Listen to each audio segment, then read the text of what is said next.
ஆடு காட்டி வேங்கையை அகப்படுத்துமாறு போல் மாடு காட்டி என்னை நீ மதிமயக்கலாகுமோ, கோடு காட்டி யானையை கொன்றுரித்த கொற்றவா, வீடு காட்டி என்னை நீ வெளிப்படுத்த வேண்டுமே.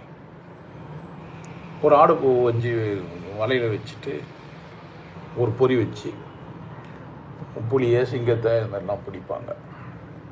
மாதிரி மாடு காட்டி என்ன மதிமயக்க ஆகுமோ, மாடு காட்டினா மாட்டுக்கறின்னு நினச்சிக்க போகிறீங்க, அது இல்லை, பொருள். மாடுன்னா பொருள், செல்வம், மாடல்ல அப்படின்னு சொல்லுவாங்க. மதிமயக்க ஆகுமோ, கோடு காட்டி யானையை கொன்றுரித்த கொற்றவா. சும்மா ஒரு கம்பி ஒன்று வச்சு குத்தி அதை பண்ணி நிற்பாங்க. கோடு காட்டி யானையே கொன்று உரிக்கலாம். வீடு காட்டி என்னை நீ வெளிப்படுத்த வேண்டும். இப்படிலாம் பண்ணுற ராஜாவே, இது அதிகாரம்லாம் உனக்கு இருக்குதுன்னு சொல்கிறியே, நீ இதை செய்ய முடியுமா, இது சாத்தியமா அப்படின்ட்டு. ஆடு காட்டி வேங்கையை அகப்படுத்துமாறு போல் மாடு காட்டி என்னை நீ மதிமயக்கலாகுமோ, கோடு காட்டி யானையை கொன்றுரித்த கொற்றவா, வீடு காட்டி என்னை நீ வெளிப்படுத்த வேண்டும். இடதுகண் சந்திரன், வலதுக்கண் சூரியன், இடக்கை சங்கு சக்கரம், வலக்கை சூடும் மான்மழு, எடுத்த பாதம் நீள்முடி, என் திசைக்கும் அப்புறம் உடல் கலந்து நின்ற மாயம் யாவர் காண வல்லரும். நிறைய டிசைன்லாம் பண்ணி சாமியெல்லாம் வச்சு கும்பிட்றீங்க.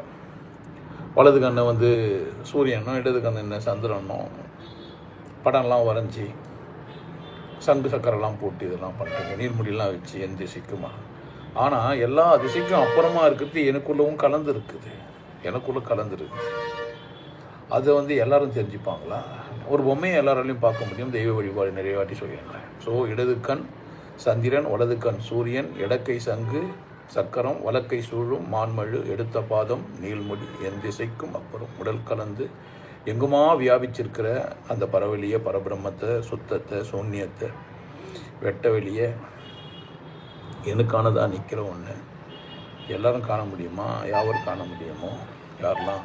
எல்லாருமே காண முடியும். யாவர் காண முடியுமோனா முடியாதுன்னு அர்த்தத்துக்காக சொல்ல வரல. முயற்சி செய்யுங்க, வெட்ட வெளியை அனுபவிங்க. கடவுள் வெட்ட வெளியாக இருக்குது, எங்குமா இருக்குது, அது உனக்குள்ளவும் இருக்குது, உனக்குள்ளே அது வாசம் செய்யுது. வெறும் பொம்மை மட்டும் போதுமானது இல்லை. நான் திரும்ப திரும்ப திரும்ப சொல்லினே இருப்பேன், உனக்குள்ளே கடவுள் இருக்குது, உன்னை மதி, உன்னை விசேஷமாக வச்சுக்கோ, உன்னால் முடிந்த அளவுக்கு உன்னை விசேஷமாக வச்சுக்கோ. அது மற்றவங்கள கூட போட்டி வச்சுக்காது. உன்னால் எவ்வளோ தூரம் உன்னை விசேஷமாக வச்சுக்க முடியுமோ அவ்வளோ தூரம் மகிழ்ச்சியாக, கொண்டாட்டமாக உன்னை வச்சுக்க வேண்டியது உன்னுடைய வேலை. நன்றி. பார்க்க போகிற எல்லாருக்கும் நன்றி.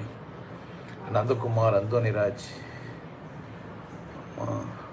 ரமணா, மாரி, ஐயப்பன், பேசி எல்லாருக்கும் நன்றி.